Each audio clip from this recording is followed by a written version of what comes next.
আজ ঘুম থেকে উঠতে অনেকটাই দেরি হয়ে গেল। এমনটা দেরি কখনো কোনো দিনও হয় না আমার। তো শরীরটা একদমই ভালো ছিল না। সর্দি জ্বর, এই তো ভয়েস দিচ্ছি, দেখতেই পাচ্ছেন কেমন যেন আসতেছে।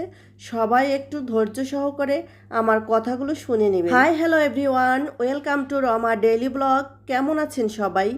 আশা করি সবাই খুব ভালো আছেন। এই তো আমি চা খাচ্ছি আর আমার ছেলে রেডি হচ্ছে স্কুলে যাওয়ার জন্য। আমি মনে মনে ভাবতেছি আমার ছেলে তো অনেক বড় হয়েছে, এখন একা একাই রেডি হয়ে নিচ্ছে স্কুলে যাওয়ার জন্য। ও তো রেডি হয়ে স্কুলে চলে গেল।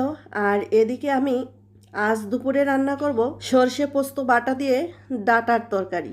এটা একদম নিরামিষ, খেতে কিন্তু অসাধারণ। আর আজকাল বাজারে গেলেই দেখতে পাওয়া যায় সবুজ সবুজ সুন্দর মোটা মোটা ডাঁটা পাওয়া যায়। তো ডাঁটাগুলো ছোট ছোট চিকুন চিকুন করে কেটে আমি লবণ জল দিয়ে চুলায় ভাপ বসিয়ে দিয়েছি। এটা সিদ্ধ হতে থাক। আর এদিকে আমি কাঁচা লঙ্কা আর সর্ষে পোস্ত সামান্য লবণ আর হলুদ দিয়ে এটাকে বেটে নিচ্ছি। লবণ আর হলুদ দিয়ে সর্ষেটা বাটলে হবে কি, এটা আর তেতো হয়ে যাবে না এবং এর ধাঁচটা বজায় থাকবে। শুকনো লঙ্কা টেলে সর্ষে বাটা করলেও এই সর্ষে ভর্তাটা কিন্তু খেতে দারুণ লাগে। যদি বেশি রকম ঠান্ডা লাগে তাহলে সর্ষে বাটা দিয়ে খেলে ঠান্ডা কমে যায়। এই তো আমার সর্ষে পোস্ত বাটা কমপ্লিট। আর এদিকে আমার ডাঁটা সিদ্ধ হয়ে গেছে, এটাকে নামিয়ে ছেঁকে নিব।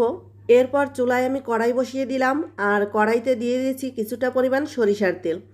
এখন আমি শুকনো লঙ্কা আর জিরে, রাঁধুনি, কালো জিরে ফোড়ন দিয়ে আমি ডাঁটাগুলো ভেজে নেব। ডাঁটাগুলো দিয়ে নাড়িয়ে চাড়িয়ে আমি দিয়ে দেব পরিমাণ মতো হলুদ আর লবণ। যেহেতু আমি আগে সিদ্ধ করার সময় লবণ দিয়ে সিদ্ধ করেছি, তাই আমি এখানে লবণ একটু কমই দিই। এখন এই ডাঁটাগুলো ভেজে আমি দিয়ে দেব সর্ষে পোস্ত বাটা এবং দিয়ে দেব ওই বাটিতেই 2 বাটি জল। জল দিয়ে আবারও সরিষা পোস্ত বাটাটা ভালো করে মিশিয়ে নেব ডাঁটার সঙ্গে। তারপরে ঢাকা চাপা দিয়ে দেব 2 মিনিটের জন্য। এখানে আমি বেশিক্ষণ ঢাকা চাপা দেব না, কারণ এটা সিদ্ধ করাই আছে।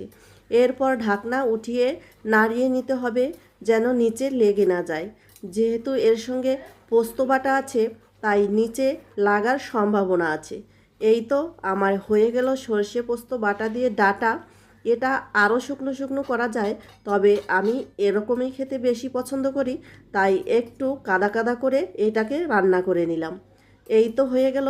এভাবে আপনারাও রান্না করবেন, দেখবেন খুব সুস্বাদু হয়। এই তো এতক্ষণ ধরে আমি পেছন ক্যামেরায় ছিলাম আর এখন সামনের ক্যামেরা অন করে দিয়ে আমি চলে এসেছি। এই তো দেখুন আমার রান্নাঘর সব এলোমেলো। রান্না শেষে আমরা দুপুরে খাওয়া দাওয়া কমপ্লিট করার পর এই তো বিকেলবেলা একটু পেঁয়াজু করেছিলাম, ডাল পেঁয়াজু। এটাও খেতে কিন্তু দারুণ হয়েছিল। সন্ধ্যাবেলা তো কিছু একটা না করলে হবে। এই তো আজকের মতো এখানেই বিদায় নিচ্ছি। দেখা হবে অন্য কোনো নতুন ভিডিওতে। ততক্ষণ সবাই ভালো থাকবেন, সুস্থ থাকবেন আর আমার জন্য মন থেকে আশীর্বাদ করবেন যেন আমি ভালো থাকি, সুস্থ থাকি। টাটা।